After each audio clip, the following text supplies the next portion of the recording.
Hello friends, my self Jayprakash. Welcome to my YouTube channel JP academy. तो दोस्तों चलिए देखते हैं आज हम इंग्लिश ग्रामर की अगली क्लास। तो बच्चों, पिछले वीडियो में हमने इंग्लिश बेसिक ग्रामर की पहली क्लास की थी और हमने पढ़ा था कि कैसे वोकल कॉर्ड से जो साउंड निकले, जो आवाज़ें निकली, उनको दो पार्ट में हमने डिवाइड किया। एक को हमने बोला वॉवेल, एक को क्या बोला वॉवेल, और दूसरे को बोला कॉन्सोनेंट। और ये आवाज़ें किस पे डिपेंड करती थी? ये आवाज़ें डिपेंड करती थी कि वोकल साउंड जो निकल रहा है, डायरेक्ट निकल रहा है, उसको हम वॉवल बोलने लगे, और जो आवाज़ें लिप्स, टंग और टीथ के हेल्प से निकाली जाती थी उनको हमने कॉन्सोनेंट बोला। और वॉवेल और कॉन्सोनेंट को मिलाकर इंग्लिश में कितने लेटर बन गए थे? 26। Very good. तो बच्चों आज हम सीखेंगे कि वोवल के पहले एन क्यों लगाते हैं और कॉन्सोनेंट के पहले ए क्यों लगाते हैं। ये मैं कोई इसलिए नहीं बता रहा हूँ कि आपको ग्रामर सिखा रहा हूँ, नहीं, ये बेसिक चीज़ है जो कि बेसिक आप अगर जान जाओगे, बेसिक आप समझ जाओगे जड़ बिल्कुल कि हाँ इसलिए ए एन का यूज़ हो रहा है, तो आगे जो ग्रामर स्टार्ट होगी तो that will very helpful for you in next videos. Okay, अब मैं आपको ए और एन के डिफरेंस को समझाने के लिए एक एग्जांपल देता हूँ। ओके, आपको एक एग्जांपल देता हूँ। जैसे यू से क्या हुआ? एक अम्ब्रेला। यू से क्या हुआ? अम्ब्रेला। और यू से क्या बना? एक और यूनिवर्सिटी। यानी यू से एक बन गया अम्ब्रेला और एक बन गया यूनिवर्सिटी। तो बच्चों अब मैं आपको बताता हूं कि किसमें ए लगेगा और किसमें एन लगेगा, और क्यों लगेगा इसका रीज़न भी आपको मैं बिल्कुल क्लेरिफाई करूंगा ताकि आपके डाउट्स बिल्कुल क्लियर हो जाएंगे। अब देखिए, अगर हम लेते हैं अम्ब्रेला को, अम्ब्रेला, तो अम्ब्रेला अगर बोलते हैं तो हमें क्या मिलता है? अम्ब्रेला। शुरू में क्या मिला? मिला ना, अम्ब्रेला, अम्ब्रेला, एकदम वोकल कैविटी से डायरेक्ट आपकी आवाज़ निकल रही है तो मैंने क्या कहा था कि जो डायरेक्ट आवाज़ निकलेगी उसमें हम क्या लगाते हैं? एन का यूज़ करते हैं। क्लियर है बिल्कुल? ओके, नेक्स्ट देखते हैं। नेक्स्ट है आपका यूनिवर्सिटी। जब हम यूनिवर्सिटी को यूज करते हैं, बोलते हैं, प्रोनाउंस करते हैं, तो कैसे करते हैं? यूनिवर्सिटी। यू बोलते टाइम क्या होता है? आपके दोनों लिप्स राउंड शेप में आ जाते हैं, यानी you are using your lips while pronunciation university. Okay, तो यहाँ क्या करें? लिप्स का यूज हो जा रहा है। तो जब किसी भी बॉडी के पार्ट्स जैसे लिप्स, टंग, टीथ का यूज होता है तो क्या हो जाता है? वो कॉन्सोनेंट हो जाता है बच्चों। ठीक है, तो हम यहाँ क्या लगा देंगे? कॉन्सोनेंट से पहले क्या लग जाता है? ए। वेरी गुड, समझे इतना? चलो बच्चों, let's see one more example. Okay, जैसे कि एच से दोनों वर्ड स्टार्ट हो रहे हैं। एक है आवर, क्या है? आवर, और दूसरा है हॉर्स। अब इनके प्रोनाउंस जब करेंगे तो देखिए, HOUR को हम क्या बोलते हैं? हावर कभी नहीं बोलते हैं, हम क्या बोलते हैं? आवर। आवर।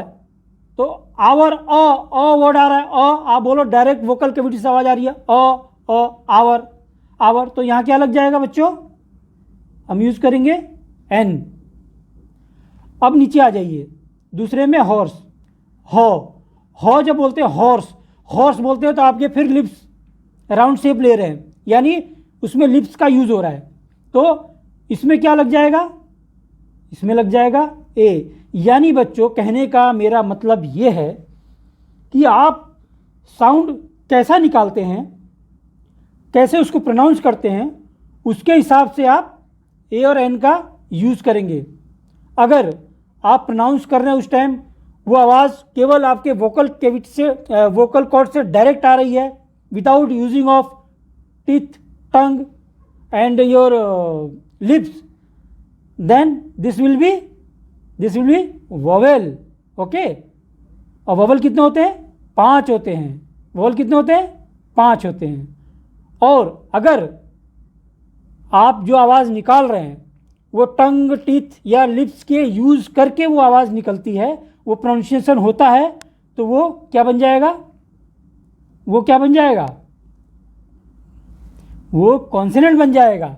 ओके। और कॉन्सोनेंट कितने होते हैं? 21। यानी वोवेल और कॉन्सोनेंट मिला के हमारे इंग्लिश में कितने लेटर होते हैं? 26 लेटर। ओके बच्चों। तो चलो बच्चों, हम एक और एग्जांपल देखते हैं। एक साइंटिफिक अप्रोच से मैं आपको पढ़ाता हूँ। साइंटिफिक अप्रोच क्या है?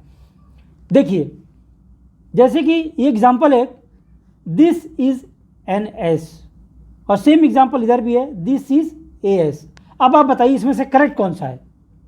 जब आप पूछोगे करेक्ट कौन सा है, तो मैंने कहा चलो इसमें this is an S is correct, this sentence is correct. Okay, this sentence is correct. लेकिन अगर कोई बच्चा बोलेगा नहीं, नीचे वाला गलत क्यों है, दिस इज ए एस गलत क्यों है? ओके, तो मैं आपको बताता हूँ इसका साइंटिफिक अप्रोच क्या है। ये दिस इज ए एस गलत क्यों है, this is an S correct क्यों है?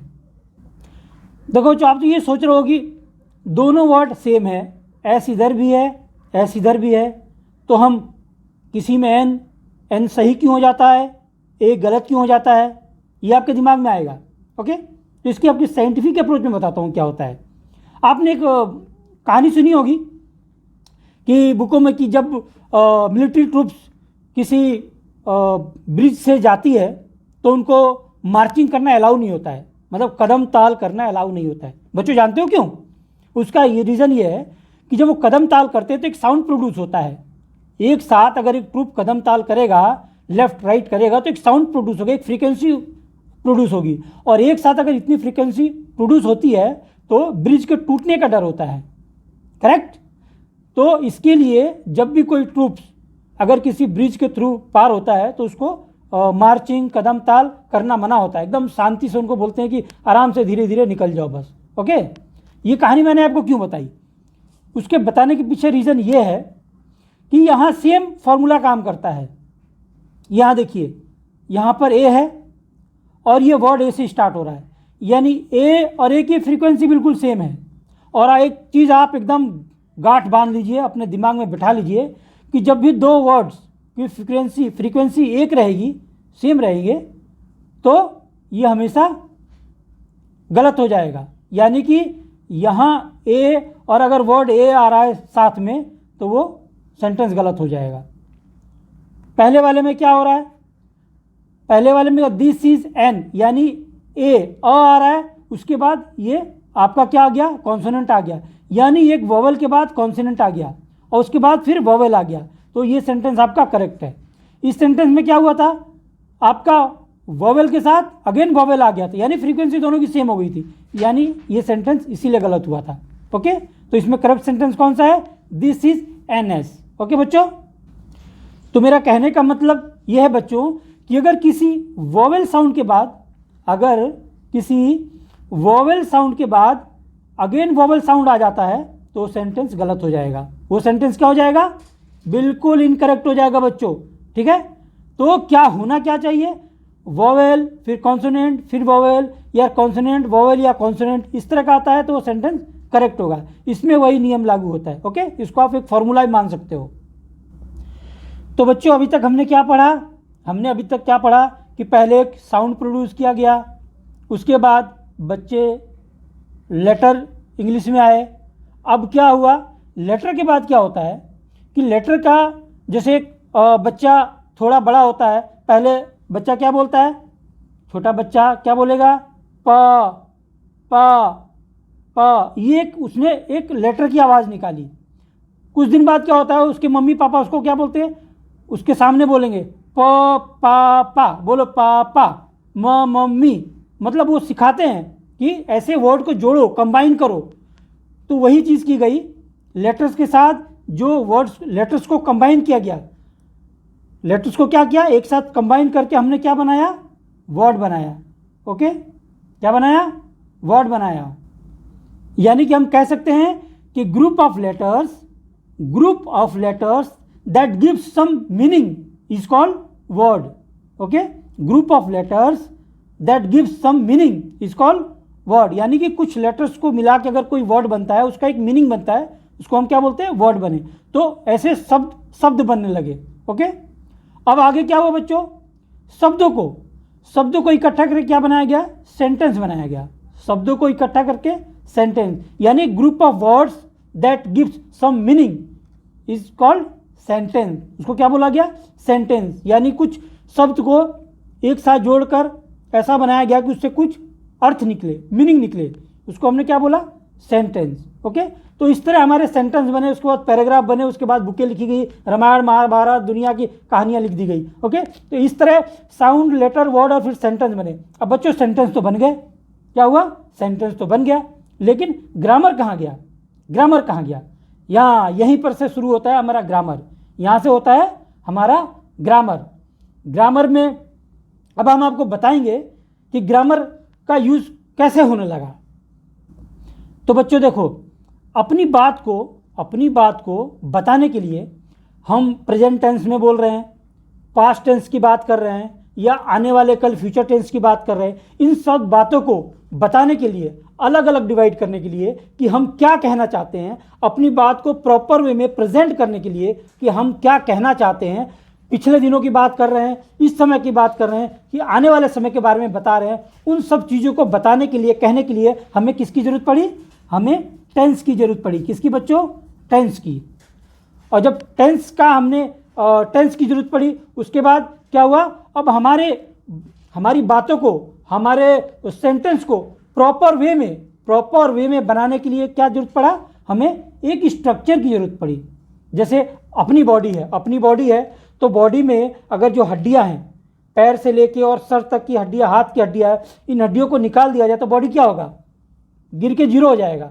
ठीक है, एक स्ट्रक्चर है ना हमारी बॉडी का, हमारी बॉडी का एक स्ट्रक्चर बना हुआ है. आपने देखा होगा ना skeleton, that skeleton is a structure of our body. Okay, उस पर पूरी बॉडी खड़ी है. तो उस तरह का हमें एक स्ट्रक्चर की जरूरत पड़ी. स्ट्रक्चर में क्या आया, फिर आ गया आपका सब्जेक्ट आ गया. क्या आ गया, आपका सब्जेक्ट आ गया, आपका वर्ब आ गया, उसके बाद आपका ऑब्जेक्ट आ गया. यानी कि एक स्ट्रक्चर बनाया कि इसमें एक सब्जेक्ट होना चाहिए, फिर एक वर्ब होगा, एक ऑब्जेक्ट होगा, और इस तरह हमें एक स्ट्रक्चर मिला. ठीक है, उसको एक तरह से आप बोल सकते हो कि इंग्लिश का फॉर्मूला.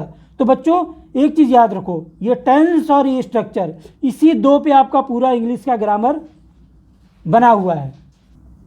तो बच्चों इसी टेंस और स्ट्रक्चर पर हमारा पूरा ग्रामर बना हुआ है. समझ लो कि एक ये फॉर्मूला है जिस पे अपना पूरा ग्रामर डिपेंड करता है. अगर आपने ये टेंस सीख लिया और आपने स्ट्रक्चर बनाना सीख लिया, यानी स्ट्रक्चर पे बैठाना सीख लिया, तो आपको इंग्लिश में ग्रामर में महारत हासिल करने से कोई रोक नहीं सकता बच्चों. और मैं आपको महारथी बना के छोड़ूंगा, आपको मैं टेंस और स्ट्रक्चर का महारथी बना के छोड़ूंगा. ये बेसिक था, ये अभी मैंने ग्रामर शुरू ही कहाँ किया है, just I am telling you the basic of the grammar. Okay, ये सब ग्रामर की बिल्कुल बेसिक चीज़ें थी. कैसे शुरू हुआ वो चीज़ मैंने बताई है. अगले वीडियो में मैं आपको ग्रामर स्टार्ट करूंगा और हर चीज़ एक सीरियल वाइज शुरू करेंगे बच्चों, एक सीरियल वाइज शुरू करेंगे ताकि एकदम प्रॉपर वे में आपको समझ आएगा. ओके, देखो बच्चों, हमको भागना नहीं है, हमको थोड़ा सीखना है, लेकिन एकदम क्या कहते हैं ना, बेसिक रूट को लेके चलना है, जड़ को लेके चलना है, और बेसिक चीज़ से हमें सीखना है, ताकि आने वाले समय में हमको कोई भी डाउट हमारे अंदर ना रहे कि नहीं ये चीज़ मुझे नहीं पता है, ये कहाँ से आ गई. ठीक है, एकदम बेसिक से हमको लेके चलना है. समय लगेगा, बट आप बने रहिए मेरे चैनल से, जुड़े रहिए मेरे वीडियो से. आपको इंग्लिश में मैं बिल्कुल महारथी बना के छोड़ूंगा. ओके, हवा की तरह एकदम उड़ा देंगे इसको हम, बिल्कुल एकदम तूफानी क्लासेस होती रहेंगी ऐसी. तो बच्चों आज के लिए इतना ही, मिलते हैं अगले वीडियो में. Okay, take care. तो दोस्तों अगर ये वीडियो आपको पसंद आया हो तो मेरे चैनल को सब्सक्राइब करें, शेयर करें, और हाँ बेल आइकन जरूर दबाएं ताकि इंग्लिश ग्रामर और स्पोकन इंग्लिश की जो भी वीडियो हो उसका नोटिफिकेशन आपको मिलता रहे. तो मिलते हैं अगले वीडियो में, तब तक के लिए नमस्कार, जय हिंद.